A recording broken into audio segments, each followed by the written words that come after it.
ঈমান হারা হয়ে গেছে, মুসলমানের ঈমান দুর্বল হয়ে গেছে।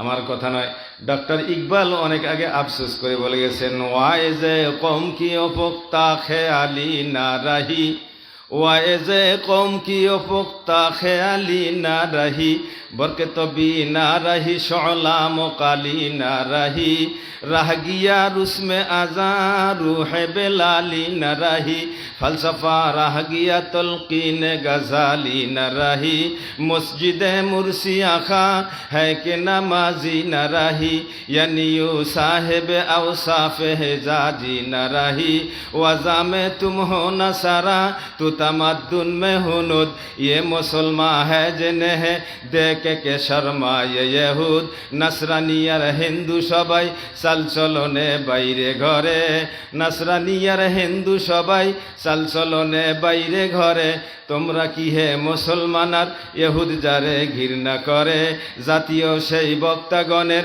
নাই সে শুভ চিন্তাধারা, জলাময়ী বক্তৃতা নাই প্রাণটি তার শক্তিহারা, আজান দেওয়ার প্রথা আছে নাই বেলালি প্রাণের সাড়া, ফালসাফা আর থাকলে কি হয় গাজ্জালিরও শিক্ষা ছাড়া, মসজিদ আজি কাদসে বসে হয় নামাজি কেউ তো নাহি, হেজাজি সেই গুণে আজি কেউ তো গুণান্বিত নাহি, বলতে পারো সাইয়েদ তুমি, পাঠান তুমি, মির্জা তুমি, কিন্তু কি হে বলতে পারো খাঁটি মুসলমান যে তুমি, বাক্যালাপে সত্য বলা মুসলমানের স্বভাব ছিল, বিচার তাদের তরফ কাশি শূন্য এবং নিখুঁত ছিল, তারা ছিলেন দয়ার আকর আমরা সবাই হিংসু কাজী, তারা ছিলেন ক্ষমাশীলার আমরা চলি দুষ্টি খুঁজি, নাসরানিয়ার হিন্দু সবাই চালচলনে বাইরে ঘরে, তোমরা কি হে মুসলমান আর ইহুদ যারে বোম্বিং করে, তোমরা কি হে মুসলমান আর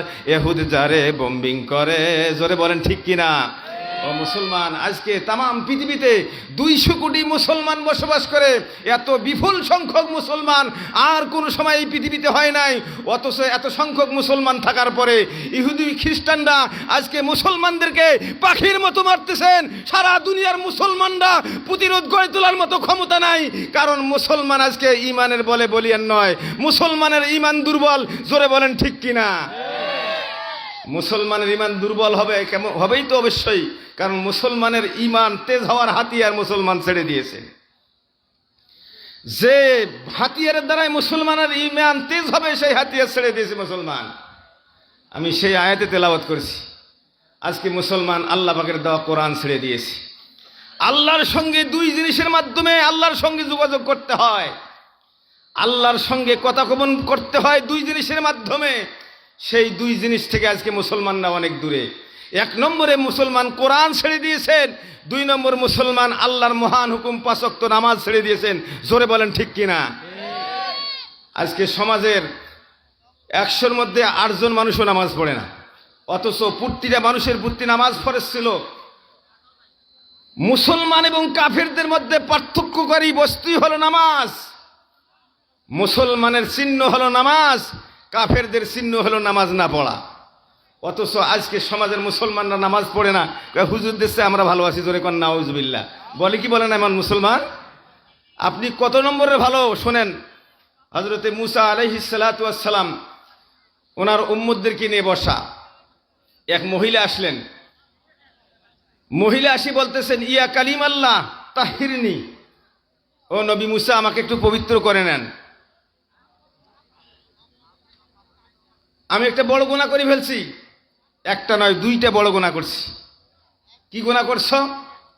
1 নম্বর গুনাহ হলো আমার বিবাহ শাদী হয় নাই, অবৈধভাবে আমার পেটে সন্তান আসছে, অর্থাৎ জিনার গুনাহ করছি। জোরে কন নাউযুবিল্লাহি মিন যালিক। 2 নম্বর, বাচ্চা ভূমিষ্ঠ হওয়ার পরে চিন্তা করলাম এই সংবাদ মানুষে জানতে পারলে আর আমার জীবনে কোনোদিন বিবাহ হবে না। আমার এই সন্তান বেঁচে থাকলে আমার সন্তানকে মানুষ যার সন্তান বলে গালি দেবে। এই চিন্তা ভাবনা করে নিজ হাতে নিজের সন্তানকে গলা টিপে হত্যা করছি। আয় আল্লাহর কালিম, 2টা অপরাধ। 1 নম্বর জেনা করছি, 2 নম্বর সন্তান হত্যা করছি। তাহিরনি, আমাকে তওবার ব্যবস্থা করেন, আমাকে পবিত্র করার ব্যবস্থা করেন। নবী মুসা আলাইহিস সালাম বললেন, উখরিজি ইয়া ফাজিরা, ও নাফরমান, এখান থেকে বের হয়ে যা, আল্লাহর গজব আসার আগে এখান থেকে বের হয়ে যা। ধমক দিলেন মুসা আলাইহিস সালাম। মহিলা কাঁদতে কাঁদতে ওখান থেকে বের হয়ে গেলেন। সাথে সাথে আল্লাহ পাক জিবরিলকে পাঠিয়ে দিলেন, যাও জিবরিল আমার বন্ধুকে বলো।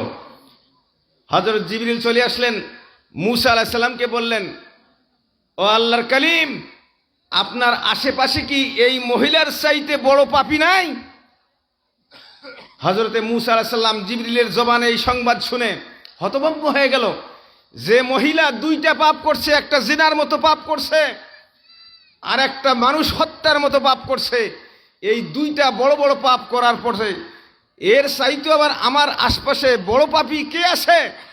হযরত মুসা বললেন, আমার বুঝে আসতেছে না এই মহিলার চেয়ে আরো বড় পাপী কে থাকতে পারে। হযরতে মুসা আলাইহিস সালামকে হযরত জিবরিল আমিন বললেন, ও আল্লাহর কালিম, আল্লাহ আমাকে পাঠাই দিয়েছেন ওহী দিয়ে।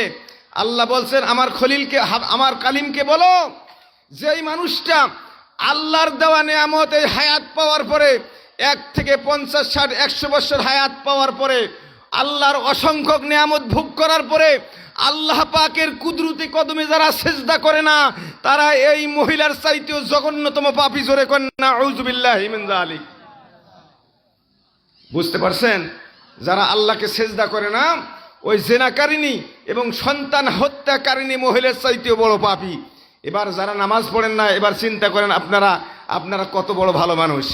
বুঝতে পারবেন হাসরের ময়দানে গেলে। মুসলমান ভাইরা আমার, নামাজ ছাড়া আল্লাহর জান্নাতে যাওয়া যাবে না। জাহান্নামে যাওয়ার সর্বপ্রথম যেই গুনাহ সেটা হলো নামাজ না পড়া। আমার আল্লাহ পাক বলেন, ইয়াতাসালুনা আনিল মুজরিমিন মা সালাকাকুম ফি সাকার ক্বালু লাম নাকু মিনাল মুসাল্লিন। জাহান্নামীদেরকে যখন জাহান্নামের দিকে নেওয়া হবে, মালিক দারোগা ফেরেশতা ডাক দিয়ে বলবেন, কি গুনাহ করেছো, কি অন্যায় করেছো, তোমাদেরকে কি অপরাধের কারণে জাহান্নামে আসা লাগলো? ও মুসলমান, সেই দিন জাহান্নামীরা সর্বপ্রথম যেই গুনার কথা স্বীকার করবে সেটা হলো তারা বলবেন, ক্বালু লাম নাকু মিনাল মুসাল্লিন, আমরা নামাজি ছিলাম না, আমরা আল্লাহকে সিজদা করি নাই, নামাজ পড়ি নাই, বিধায় আমাদেরকে জাহান্নামে আসা লাগলো। ও মুসলমান, বেনামাজিরা জাহান্নামে যাবে, এর মধ্যে কোনো সন্দেহ নাই। আল্লাহ রসুল বলছেন, আসসালাতু মিফতাহুল জান্নাহ, নামাজ হলো জান্নাতের চাবি। নামাজ নাই, জান্নাতের চাবি আমার আপনার হাতে নাই। জাহান্নামে ছাড়া জান্নাতে যাওয়া যাবে না। ও মুসলমান, এই জন্য আমি অনুরোধ করব মা বোনদেরকেও, আপনাদেরকেও, অন্তত পক্ষে 5 ওয়াক্ত নামাজটা আদায় করেন, আল্লাহর জান্নাতে যাইতে পারবেন ইনশাআল্লাহ। এই নামাজের দ্বারাই বাকি সমস্ত গুনাহ থেকে বিরত থাকতে পারবেন। আল্লাহ আমাদেরকে তৌফিক দান করুক, সবাই বলেন আমিন। সম্মানিত হাজিরিন, 1 নম্বর, আমরা নামাজ ছেড়ে দিয়েছি মুসলমান, যার কারণে নামাজের মাধ্যমে আল্লাহর সঙ্গে আমাদের যোগাযোগ রাখতে হয়। নামাজ ছেড়ে দিয়েছি, আল্লাহর সঙ্গে আমাদের যোগাযোগ নাই। 2 নম্বর হলো কোরআন তিলাওয়াতের মাধ্যমে আল্লাহর সঙ্গে আমাদের যোগাযোগ হয়। আমরা আজকে মুসলমান কোরআন শরীফ তিলাওয়াত করতে জানি না, কোরআন জানি না। আজকে আমরা নামধারী মুসলমান। আমার আল্লাহ কোরআন নাজিল করলেন 30 পারা 114খানা সূরার মধ্যে। আমার আল্লাহ কি বলতে চাইলেন, কি বুঝাইতে চাইলেন, আমি মুসলমান হয়ে জানতে পারলাম না। আমার চাইতে হতভাগা মুসলমান আর কেউ হতে পারে না। জোরে কোন ঠিক কিনা? আজকে আমাদের হাতে বড় বড় মোবাইল আছে, মুসলমানের ঘরে আজকে কোরআন নাই, কোরআনের তাফসীর নাই। অথচ যারা কোরআন জানি না, নামাজ পড়ি না, দেখবেন ওলামায়ে কেরামকে, হাফেজদেরকে চিৎকারি করে। জোরে কোন ঠিক কিনা? এগুলা ফকিরি শিক্ষা। এরা খালি মানুষের বাড়িতে দাওয়াত খায়, এরা কলমাখানি পড়ায়, এরা ইমামতি করে, মুয়াজ্জিনি করে, এতটুকু শুধু। কিন্তু ওলামায়ে কেরাম, হাফেজরা, কোরআনওয়ালারা সংসদে বসে সংসদ চলাবার মতো যোগ্যতা রাখে, কিন্তু আপনারা তাদেরকে সুযোগ দেন না। জোরে কোন ঠিক কিনা? ওদেরকে বলা যাবে না। সম্মানিত হাজিরিন, আমি আপনাদের সামনে যে আয়াত তেলাওয়াত করেছি, আল্লাহ পাক এই কোরআন তেলাওয়াতের কথা বলছেন।